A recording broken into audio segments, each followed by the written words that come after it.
The following content is provided under a Creative Commons license. Your support will help MIT OpenCourseWare continue to offer high-quality educational resources for free. To make a donation or view additional materials from hundreds of MIT courses, visit MIT OpenCourseWare at ocw.mit.edu.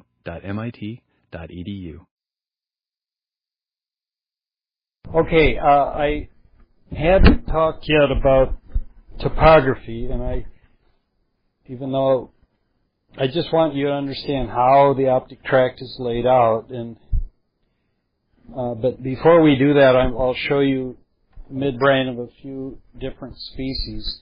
There's one that occurred earlier in the book. I think it was chapter 11, yes, where I compared rodent, human, and tree shrew, where you see these. Chapter 11 was the midbrain chapter.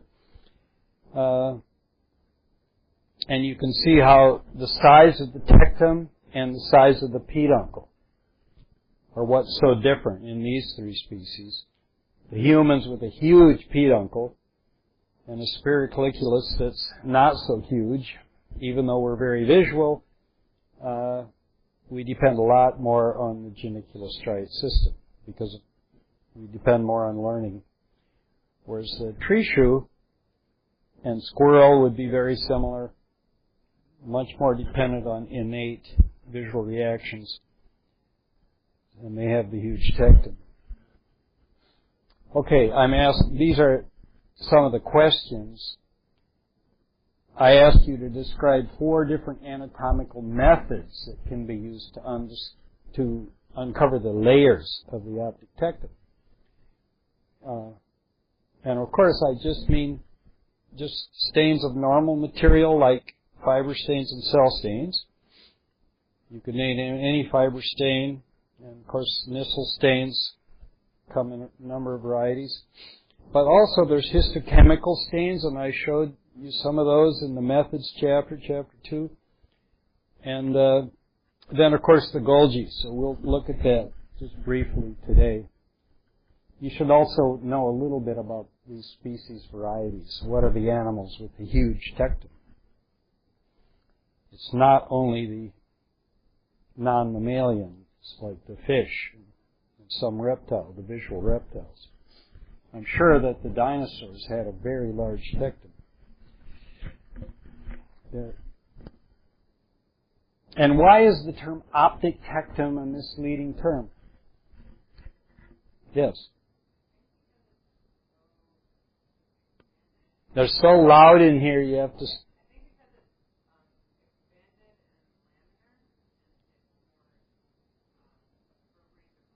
But it could still be an optic tectum. It's optic that's not accurate.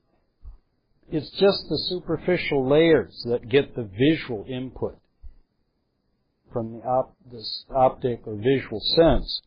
It gets the metasensory and auditory input as well, and it gets cerebellar input. Okay, so, but especially all that auditory and metasensory input coming in there, it's a lot more than just an optic tectum. So sometimes I call it a correlation center. It brings in all these different modalities that can all, arise from a similar part of space around the head. Okay, this is a ray-fin fish, and I'm just showing the retinal projections here on the right. This animal has a fairly simple but enlarged tectum, and you see a little bit of one of the accessory optic nuclei there. This huge structure down here is actually a backward protrusion of the hypothalamus. That's the inferior lobe of the hypothalamus in this fish. This, in animals of this group, shows what that tectum is like and how the axons from the retina come in and terminate on the superficial parts of the dendrites of the deep layer cells. There are also a few cells up in that superficial layer. And this is true of mammals too, where the retinal input and input from visual cortex come in superficially, and then in the layers below, in this fish, it's mainly somatosensory. In mammals, it's auditory below the visual, and then in the deepest layers, somatosensory. Remember, the spinotectal pathway coming from spinal cord. This is somatosensory input, especially from the face, okay, which is part of the it's a trigeminotectal pathway, but it joins those spinotectal inputs. Okay, here's a teleost fish, and if you just look at the low power over here, you see this huge tectum, the largest single structure there. Here's that huge lobe of the hypothalamus. This is cerebellum here. You can see the tectum's larger than the whole telencephalon. Okay, and here is a teleostectum done in a series of studies by Venegas and his collaborators, this is a composite from a number of different studies on the cell types in the tectum, and you can see this beautiful laminar pattern that you can just see in the way axons arborize and the way dendrites arborize. It reminds me a lot of the retina, in fact. Okay, now this is a frog. I didn't put this, I don't think I put this one in the book. I put the iguana next to this picture. I was trying to, there's a limit to how many figures I could use, and I just decided, you see a few more in the class here. But this is a frog with a Nissl stain, and this is from a study of Zekai, who did a number of studies of the frog, especially the tectum. And what I've done is, because he identified the retinal fibers coming in these 4 layers, he used tiny little labels, so I blew up the figure and I colored those axons in. So the retinal fibers can be seen terminating in these 4 distinct layers. And that corresponded very well to the findings here at MIT of Jerry Lettvin and his collaborators, where they were recording from these axon endings. They were recording the activity of the 4 different classes of retinal ganglion cells, but they actually recorded in the tectum. And you can see that, again, a lot of the cells are down. You see over here on the left the results from the cell stain, cell and fiber stains. You can see fewer cells in these superficial, the top 7 layers, and then in these deeper 6 layers, you have 3 major cell layers, and that's where you see these cells with axons, just like the pyramidal cells, really, just like in neocortex. The pyramidal cell dendrites in the cortex also go up to the peel surface, just like you see here. Many of these are going up, and the inputs are terminating mainly on those dendrites. This is the iguana, where the lamination is particularly clear. This is from Bill Hall down at Duke University. This is a hamster in the Nissl stain, where I've not removed the cortex, but you see the evidence of lamination. And remember this structure? The central gray area, and that's the aqueduct of Sylvius there. Okay, and this is also the hamster, but now we're looking at a myelin stain. And you see, compared to the cell stain, the myelin is even clearer about these layers. You see not so many myelinated axons in the superficial layer where the retinal axons are terminating, and also axons from visual cortex. And then it's right below it is a layer of longitudinal fibers, so we've cut across them. Okay, these are including all the retinal fibers and fibers from visual cortex. They come into that layer. Before they get to the tectum, they're traveling mostly on the surface of the brain, but not in the tectum. And then there's another layer of fibers like that. They come from cortex and from auditory and somatosensory inputs. There are these fibers. And then you have the layer, it's called the layer of transverse fibers in Cajal, because they're traveling in the transverse plane. It's the two kinds of fibers there. Fibers of the commissure, or the superior colliculus, but fibers from big cells in these deeper layers. I don't know if we can... Yes, you see some of the big cells here. The axons of those cells join these transverse fibers and then go down, cross the midline, become the tectospinal tract. Okay.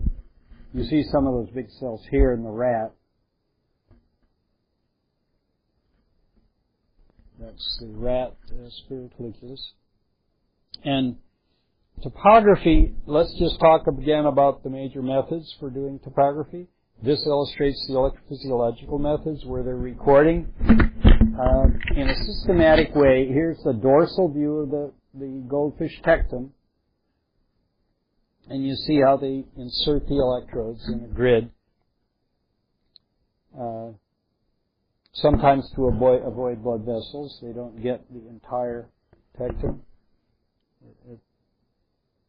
But they could get it if they nudge those vessels aside, but it's dangerous and they lose a lot of animals that way. But anyway, you can see as they move the electrode from one position to the other, the center of the receptive fields move. And so this is a map of the visual field of the fish. And you can see the results of they've connected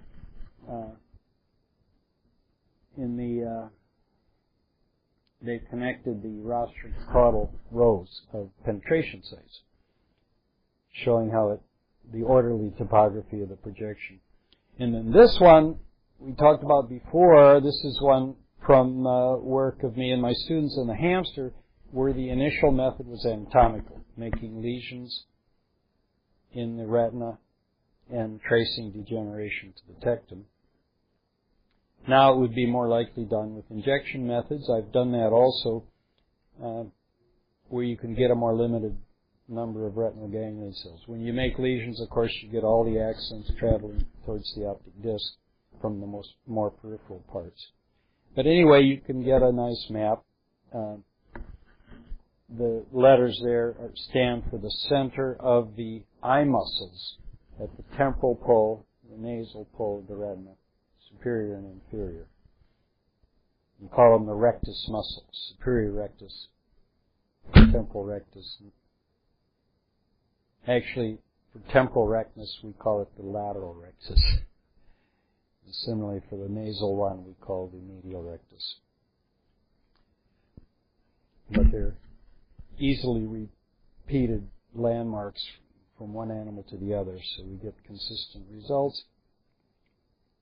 And then we take, this is the view of the embryonic hamster up here, and this is that flattened view. And if we take the flattened view here, we can show the topography. I show the superior-inferior retinal axis just once out here because the axons assume that topography very early.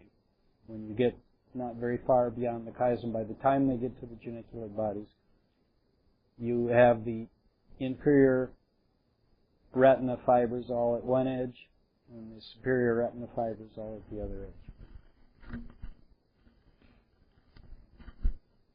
And of course you have to know, which is, this would be the rostral edge, and then it becomes the medial edge of the optic tract here, and this would be the more caudal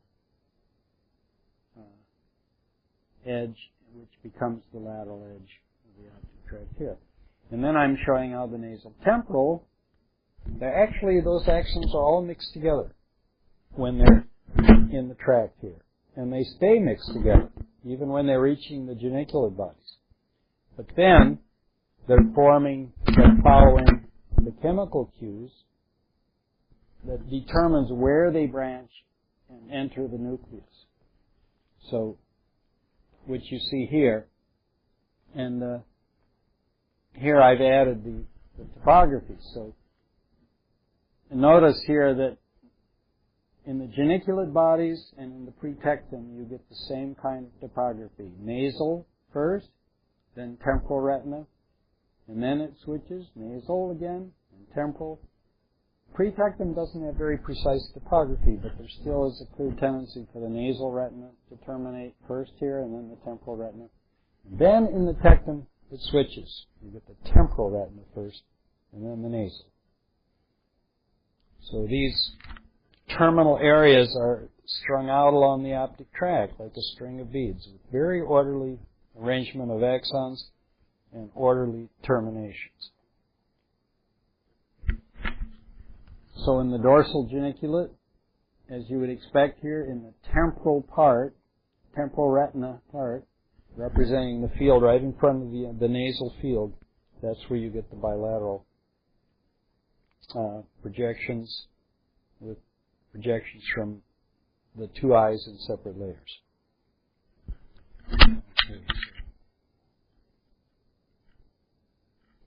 This, the beginning here. Today I really want to talk mainly about the multiple roots, major transcortical fibers. Okay, make sure you can relate these kinds of pictures where you're looking at a real brain from the side and looking at this stretched out view. First of all, let's say what the accessory optic tract is. In this kind of picture, it's these axons that leave the main tract, and in many small animals, they leave in 3 different places. And if you look at a reconstruction, they're leaving up here, they're leaving here, and they're leaving here. So I can show you where they're terminating the accessory optic tract nuclei. There, there, and here. This nucleus is mostly behind the peduncle and the nigra. Okay? But I'm drawing this as if the brain were transparent. So this is the medial terminal nucleus, the lateral terminal nucleus, and the dorsal terminal nucleus. And the axons that get to the lateral are going like that and like that. Here, you have this what we call the inferior fasciculus, which is traveling along the lateral edge of the hypothalamus. And then here, you have axons going in both directions to reach those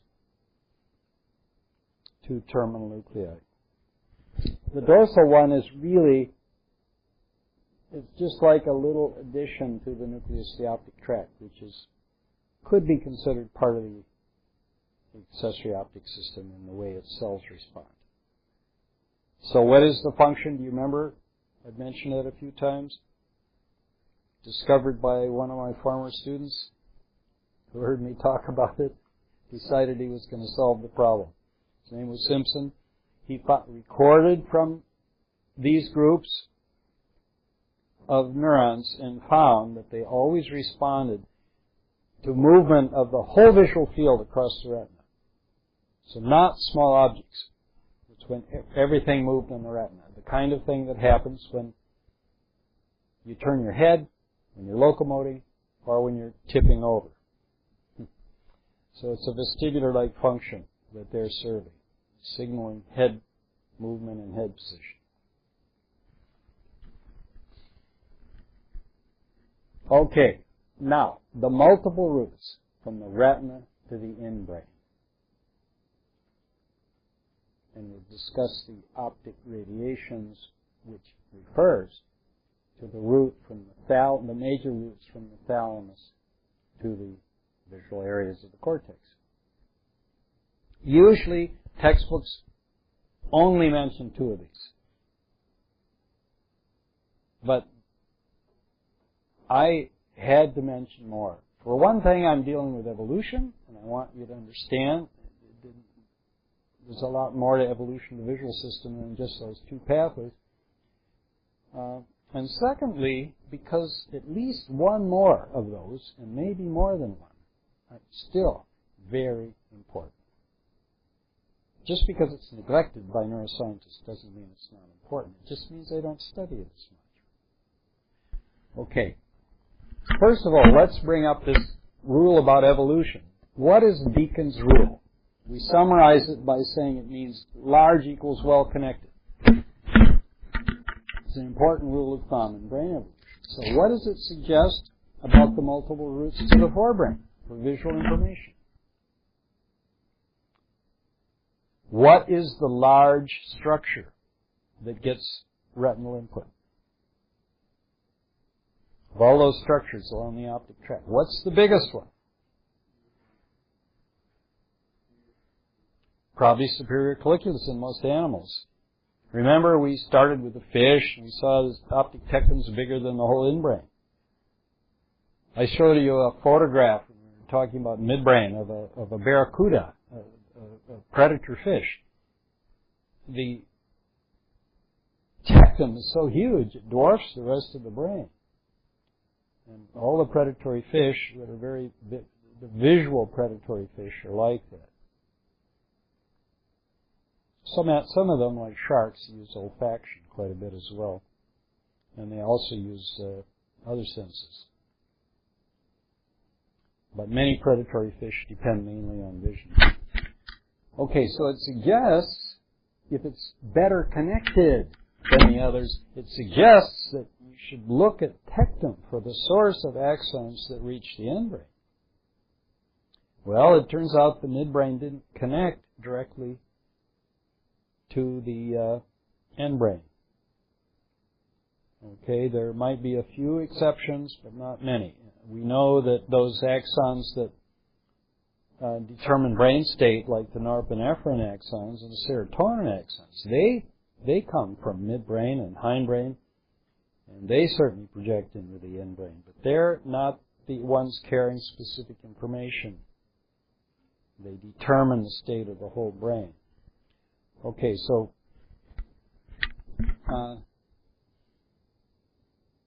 what are the two routes to the hindbrain taken by visual information that are usually considered the major ones? By now you should be getting that figured out. What do we talk about all the time? If someone just talks about, he's giving a talk in our department and you say, you're giving a talk about the visual system, what does it usually mean? Geniculostriate system. Because it's become so dominant in the primates. Okay, but what's the other big one? It became very clear from the studies of birds that birds have something like a geniculostriate system, but in fact they have a bigger pathway. Coming from, remember Deacon's rule, comes from the tectum. It goes from tectum to thalamus to a nucleus that in the bird is called nucleus rotundus, and that projects to the hindbrain, to part of the so-called nidopallium. I'll show you that. In mammals, in the book I list 6 routes. Here it's 7. They're actually all in the book too, but I had discussed number 6 here, the one going to the amygdala, which isn't as well known as the auditory pathway to the amygdala. And I mentioned it in the first visual chapter, chapter 20, and I don't know why I didn't get it back into this list. Probably because I had written this chapter already, when I didn't always write these in order. So, but this is the way it probably should be, with 7 major pathways for visual information to take to the hindbrain. And these are the 2 biggest in most animals. Okay? But there's a route from the subthalamus. Recently, they've even found routes from the subthalamus directly to cortex, but we don't know how many species it occurs in. It goes to the barrel fields. Okay, but I think more important for most animals is that area in the zona incerta here does get visual input from the ventrolateral geniculate body, and it doesn't just project to the locomotor area, the midbrain. It can control escape behavior that way. It also projects to the dorsal thalamus, the midline and interlaminar nuclei, which affect the whole thalamus, certainly sending visual information to the hindbrain, to the cortex, and the striatum. Those structures project to both striatum and cortex. And then, optic tectum and pretectum have deeper layers that are multimodal, but it includes visual information. They project into the lateral thalamus. And then the superficial visual layers, including optic tectum and pretectum, they both have pathways carrying specific visual information into the thalamus. Some of it does go to the lateral geniculate, but in fact most of it goes into the lateral thalamus. Near the geniculate goes to LP, or in primates usually called pulvinar. And that goes to posterior neocortex, not primarily striate cortex. And we're going to encounter this one from the pretectum again, because it's signaling changes in head direction, which turn out to be really important in knowing where we are and where we're going. Okay. So I point out here that first pathway is almost always usually ignored, in spite of its possible importance, in evolution especially. The second, third, and fourth have attracted a few researchers, but they're usually not mentioned, 2 and 3 and 4. It's this one that I think is going to attract a lot more attention in the future. I've made it a major topic in the book when we talk about hippocampus. But and the one to the amygdala, it's the auditory system that's dominated that study, but it turns out there's a visual pathway going there too. It might be very important in affecting emotions. But the optic tectum and the LGB are the main ones. I just talk a little bit here. This is somewhat speculative. It's about how this organization between pathways from midbrain into thalamus form. But this is the one I want to stress here in the class. It shows those two major pathways. I've used the same color code for mammals, reptiles, and birds. In the mammal, we call them lateral geniculate and LP or pulvinar, lateral posterior nucleus or pulvinar. And it shows that the geniculate body goes to striate, LP pulvinar primarily to extrastriate. I say primarily because it does have more widespread projections, at least some of its neurons do as well. In reptile, they get different names, but you still have separate projections. In relative terms, the one that gets direct retinal input, dorsolateral optic nucleus, and this optic nucleus in the thalamus of the bird, they project directly to Wolst or dorsolateral cortex. It's part of the dorsal cortex in the reptile. It's just given a different name in the bird. Wolst means bulge, and because it does in some birds where it's well developed, like the owl, it does form a prominent bulge in the hindbrain. And it gets part of it gets directed visual input. There's a somatosensory Wolst as well, and a motor Wolst.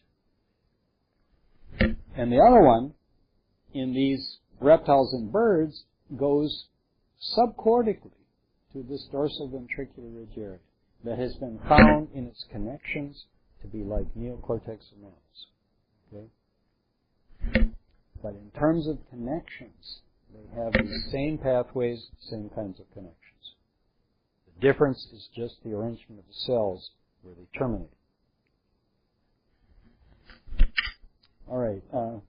This just is, I took a picture of a turtle where I found nice studies of these different projections. And here I've shown where the visual projections are going in the dorsoventricular ridge of the turtle. And you can see the cells form a nice distinct pattern there. And this is where the more direct retinal projection goes from the rotundus of the turtle. And most of the studies have concentrated on this area, but my readings are very clear that it goes also to this thickened area out here. All right, so those are the two pathways shown in a little more detail for the turtle. And here is a raccoon striate cortex. I didn't put this one in the book, I put the monkey. But you see, even in a very low power here, look how the striate cortex stands out. You see that very dense layer of granule cells next to a layer of fibers that looks whiter. And this is the calcrine fissure in the raccoon. But you can very clearly see the striate cortex, and then you see the sudden change when you get to the border of striate and the extrastriate areas. Okay, this is the one I took out of the book. Comes from David Peebles' picture, where again, it's even clearer at this magnification for the monkey. You see the striate cortex. Very clear lamination. And you see the sudden change. He's labeled that border D here, between striate area and extrastriate. You see the sudden change in the cytoarchitecture. Very easy to pick up. So if I showed you this picture and didn't label it for you, you should be able to label that boundary. At least there, and here, okay, and here.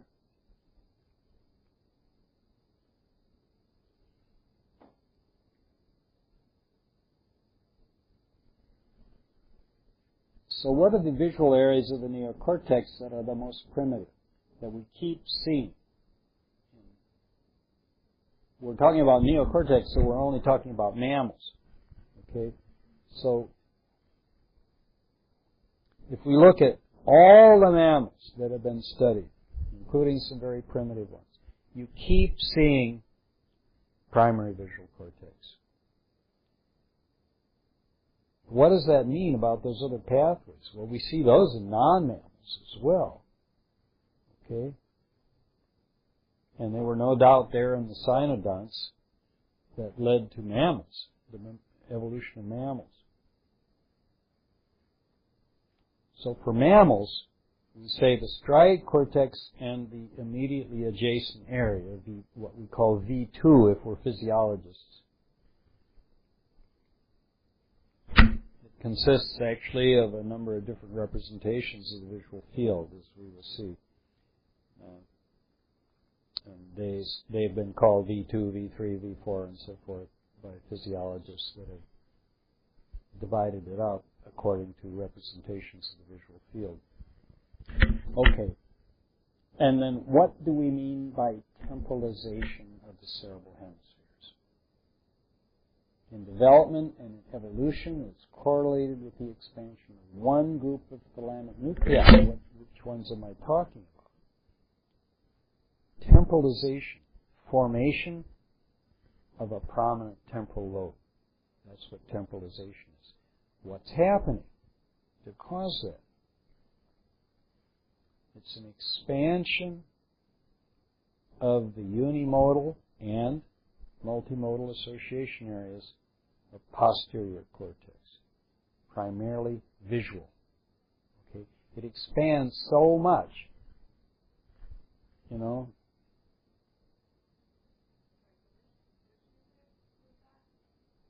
Sorry?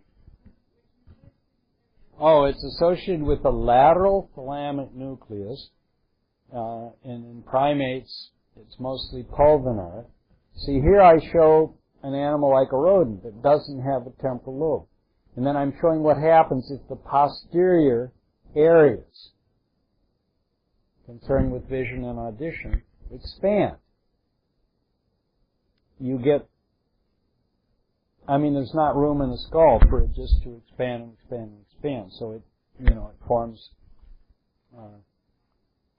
a whole lobe that folds in like a glove here, and with it comes the hippocampus. I'm showing how the position of the hippocampus changes in relative position. But the topography, the topology is the same. Okay. This is all visual areas, from about here all the way down to here in the primate. Okay. And there's hippocampus nearby. So that's the process. So, well, let's look at that in the optic radiations, which are the fibers coming from thalamus, up to that visual cortex.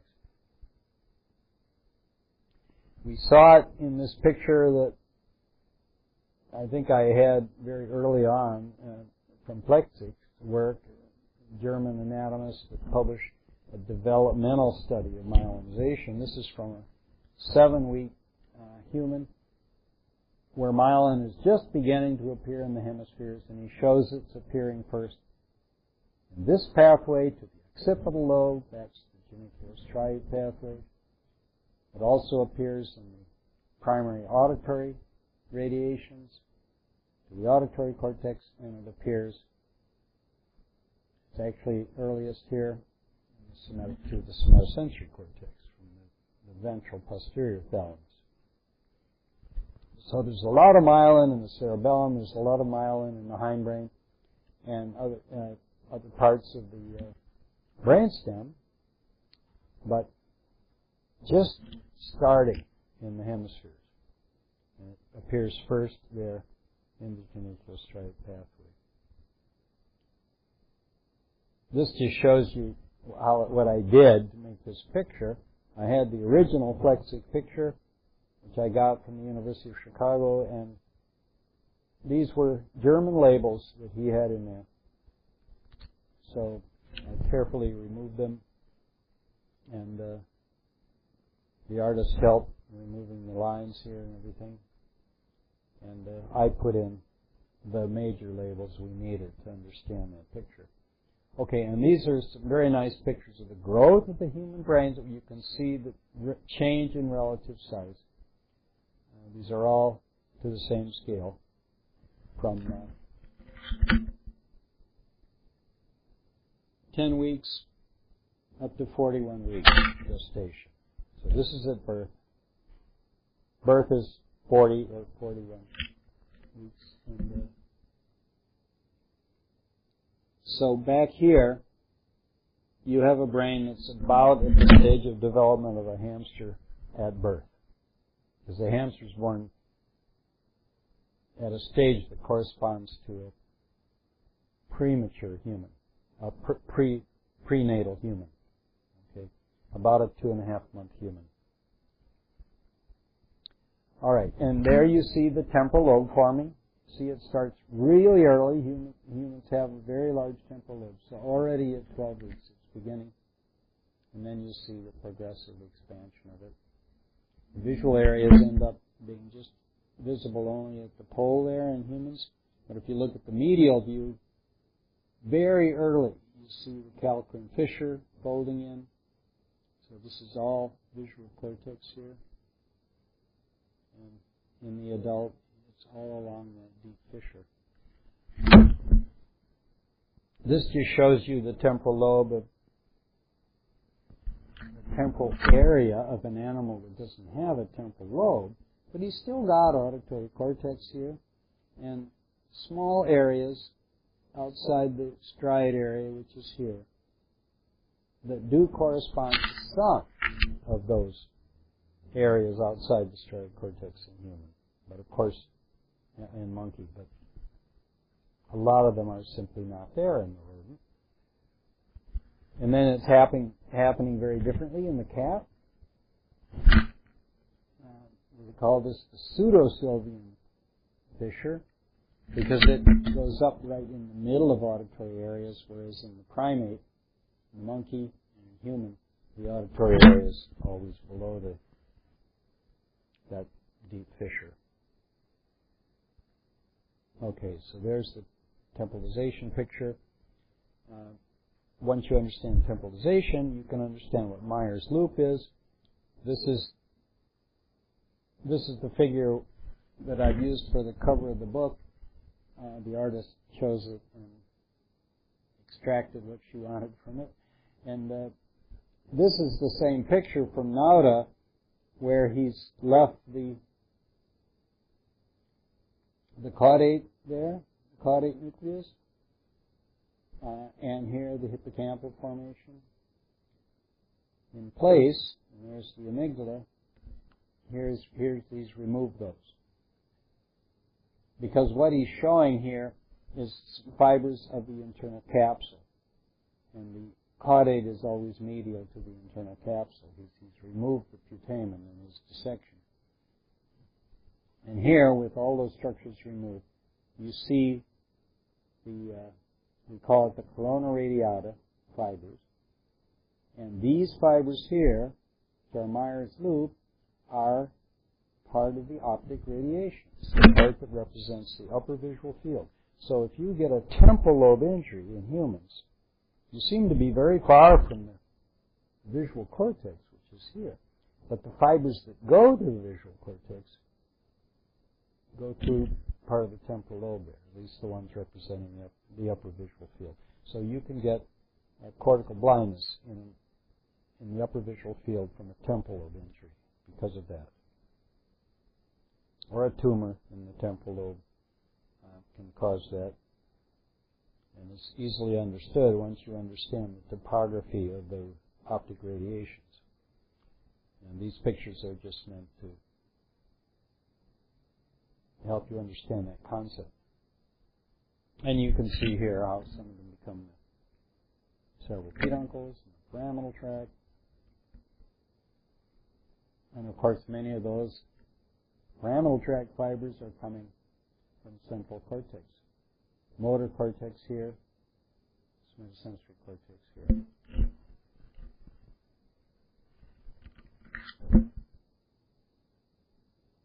So what are two methods used by neuroscientists to map multiple visual areas in the cortex? And why do we believe the human brain contains more than the 32 areas described for the rhesus monkey? Yes?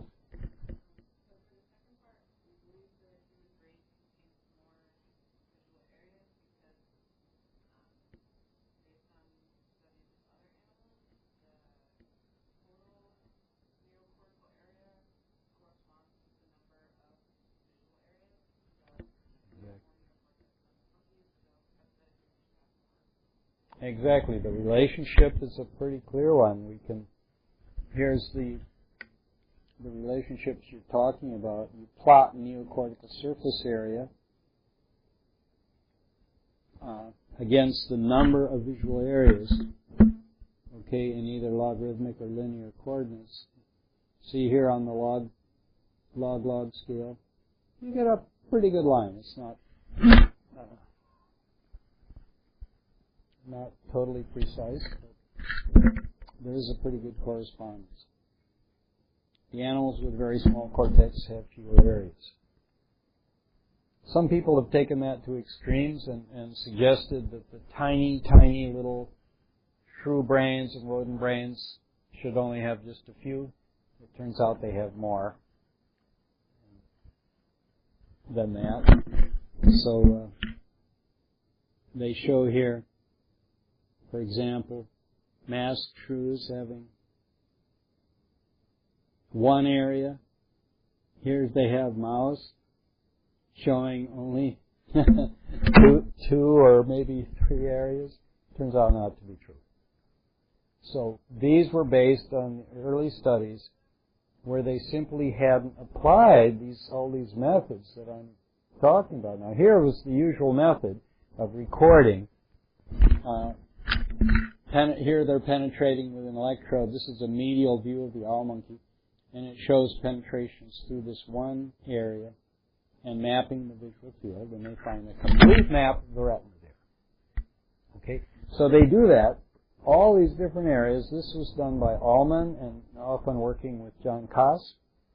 They've done it together in a number of animals and separately with other animals. Much of the work on the owl monkey was done by Ullman, and I've used his pictures here. You see all these areas. How this is all visual cortex. Okay? Here we call this infratemporal cortex, the inferior gyrus of the temporal lobe. Of course, this is occipital, and this is posterior parietal. So all of these areas have complete representation of the visual field, getting input from the thalamus, Let's answer another question right now. Each of these areas gets input from two major sources. What are they? From thalamus, and most of these we know come from genicular body. The rest of them are coming from the lateral thalamus, the different subnuclei of the pulvinar. Okay? What's the other source of inputs? Transcortical. They get inputs from the striate area. So one of the methods used to map then, of course the two methods I'm talking about are electrophysiology, which is shown here on the left side, and anatomy. And here is this picture I included in the book. Beautiful study of the mouse. Look what they've done. They've taken 3 fluorescent tracer substances and put them into separate areas along the caudal part of the first visual area, the striate cortex. And they've let the animal survive for a while, so you get transport of those fluorescent labels to various terminal areas. And look what they're getting. This topography is repeated. There, and there, there.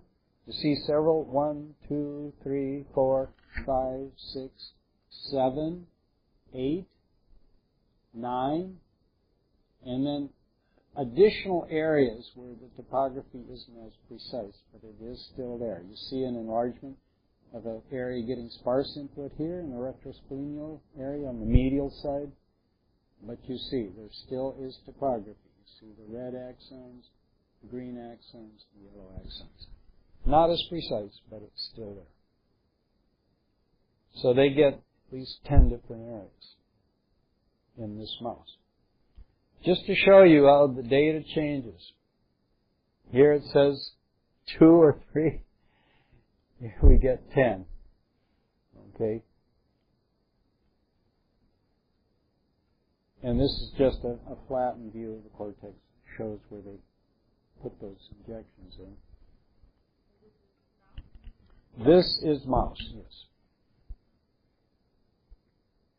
Burkhalter's lab is where they did this. But he obviously had really good command of this method and was able to get some very beautiful results. And this is just a picture to illustrate that they keep seeing V1 and V2 in all the different mammals, including the marsupials. Okay? That's all that's illustrating. Putting them on a cladogram. And this is another one where they show that most of those groups have area MT, a heavily myelinated area. It's a pretty direct visual pathway also, like as does the striate cortex, but you don't find it in the marsupials. Okay. And this is just adding, besides V1 and V2, is the ancient areas. Even in the hedgehog you see it. But you also always see an auditory area. You always see 2 somatosensory areas. And you usually, but not always, see a motor area. You don't always see a motor area separate from the somatosensory area. In the opossum, for example. And I think we talked about that once before, the amalgam of the 2 areas.